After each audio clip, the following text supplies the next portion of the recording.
আরে বলদের বাচ্চা চিকুম্মুরা, হ হ হ স্যার হ হ, এটা ওয়াই।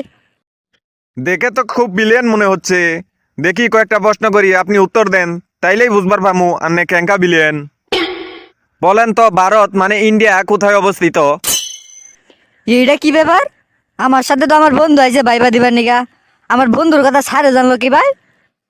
স্যার, ভারত এখন টয়লেটে অবস্থিত, বুঝছেন? কি আবল তাবল উত্তর দিচ্ছেন। আচ্ছা বলেন তো, আমরা ঘুম পাইলে কেন বিছনায় যাই? স্যার, এটা তো খুব সহজ প্রশ্ন। ঘুম পাইলে আমগোর কাছে আয় না, এই জন্য আমরা বিছনার কাছে যাই, বুঝছেন? ফাইন। আচ্ছা বলেন তো, পৃথিবীর আকার কেমন? স্যার, পৃথিবীর আকার হচ্ছে গোলাকার। আচ্ছা, পৃথিবীর আকার যে গোলাকার, হেডান্নে প্রমাণ কইরা দেখান। স্যার শুনেন, ক্লাস 5-এর পরীক্ষায় আমি একবার প্রশ্ন পাইছিলাম, একটা যে প্রশ্ন করছিলাম আমারে যে পৃথিবীর আকার কেমন।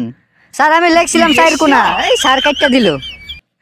এরপর স্যার ক্লাস 8-এ আবার একই প্রশ্ন, তখন লিখলাম স্যার ত্রিভুজ আকার, তারপরও স্যার দিল কাটটা। স্যার আবার এই প্রশ্নটা ক্লাস 9-এর পরীক্ষায় আসে, তখন আমি লিখছি সেপটা, স্যার দেই এইবারও কাটটা দিছে। স্যার এরপর ইন্টার পরীক্ষার সময় আবার সেই একই প্রশ্ন, তখন আমি লিখলাম আয়ত আকার বা বর্গ আকার, তখন দেই স্যার এই প্রশ্নটা আবার কাটতে দিছে। এখন স্যার আপনি বলেন, গোলাকার ছাড়া অন্য কোনো আকার বাদ রইল, তাই পৃথিবীর আকার গোলাকার। ওরে বাপুরে, পৃথিবী নিয়ে দেখি আপনি খুব গবেষণা করছেন। আহারে আহারে, সেই গোলাকার। আচ্ছা, সে পানিতে ডুব দিল এবং উঠলো না, এটার ইংরাজি কোন? সে ডুব দিল কিন্তু উঠলো না, স্যার এটার ইংরেজি তো কাহামো না, কিন্তু আরবি কাহামো। ইন্টারেস্টিং তো। আজকালকার চ্যাংরা ফুলাবান ইংরাজি কয় না, আবার কয় আরবিতে কব। আচ্ছা আপনি কোন তো? স্যার ইন্না নিল্লাহি ওয়া ইন্না ইলাইহি রাজিউন। দূর, এটা তো বহুত পুরাতন কৌতুক, আপনি নতুনটা কোন। আচ্ছা, এমন একটা জায়গার নাম কোন যেটা পুরুষ বানাইছে কিন্তু সেখানে যাইতে পারে না?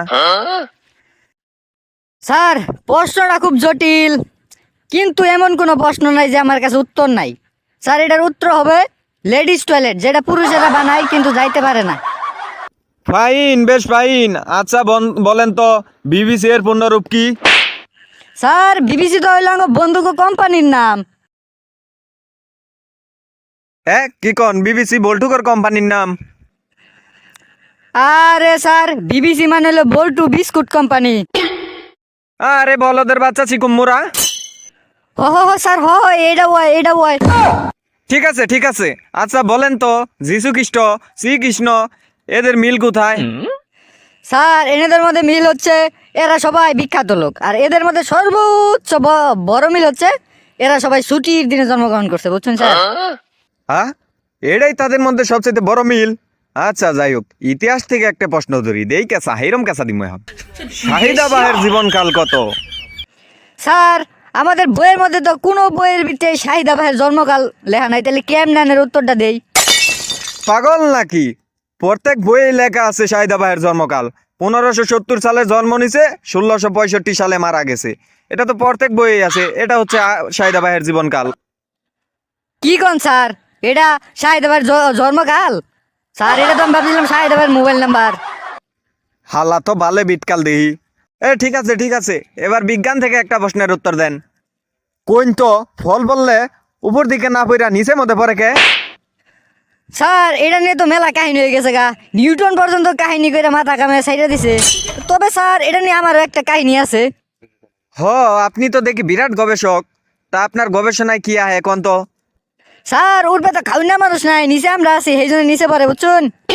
ঠিক আছে যান, আপনার ভাইবা শেষ। স্যার আমার ভাই বেটা কিরম হইলো একটু কবান, আমার চাকরিটা কি হবো? আপনি তো সেরকম ভাইবা দিলেন।